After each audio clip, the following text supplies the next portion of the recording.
Our daughter, Isla, who is 5, was born with complex medical problems.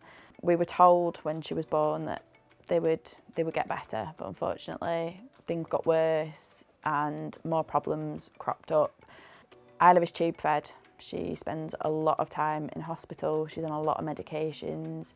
She's a wide range of complex problems, and now we've got potential autism as well. I got to the point, and Isla was in hospital, where I didn't give up, but I couldn't achieve supporting my family. I couldn't do everything for my family, and I just, it was heartbreaking. I didn't want to turn to anyone. I had nobody to turn to. I couldn't think of anyone, friends or family, that I could talk to. And it was someone in the fire service that contacted the Firefighter charity and told them what situation I was in.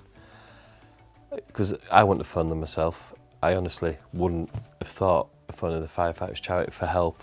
Charity is for anybody related to a firefighter. It doesn't matter if it's not directly that firefighter, it's a partner or one of their children. They are there for everybody. They are there as for that family unit. Firefighters do a really tough job, and their unit and their family life will impact on their job. So for the charity to recognise that and support the family as a whole then impacts on the firefighters doing their jobs. And I think if someone does know somebody who is struggling, then even if it's not directly that firefighter, it is all right to seek that help. I was working long hours, working 2 jobs just to make up for what we'd lost over the last year. Obviously with Isla in hospital, she was in hospital for about 3 weeks at the time, so I was going to work, coming home, going straight to the hospital, coming back from the hospital late at night. Now, over that short period of time, how exhausting it can be going from one to the other and not having any break. And subsequently when Isla came home, I went back to work. The following evening, I collapsed at work, had a few weeks off work because of this. It was down to exhaustion and stress. And then the Firefighters charity got in contact with us again, and I accepted the help this time. And from then onwards, they've made it so much easier for us as a family. All the little things that I've struggled with, just that some people think mean nothing, just for the charity to come in and help.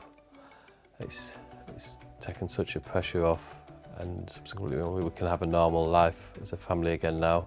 For me, I've never been one to ask for help in the past for anything, and it took me to get to breaking point this time. And unfortunately, it's because I'm such a proud person. And I'm ever so grateful, and I'm glad that I did, because it has made life so much better. So to now receive it and know what they do and continuing to do, it's not stopped. I know that whenever I'm struggling, I can pick up the phone. Like this week, for example, I've done it and I've gone, I'm really struggling. I don't know how to get myself out of this pickle that I'm in. And I got talked through it, and I got offered that support, and it was in place, and I know that it'll be there again in the future. And what does Daddy do for a job? Firefighter.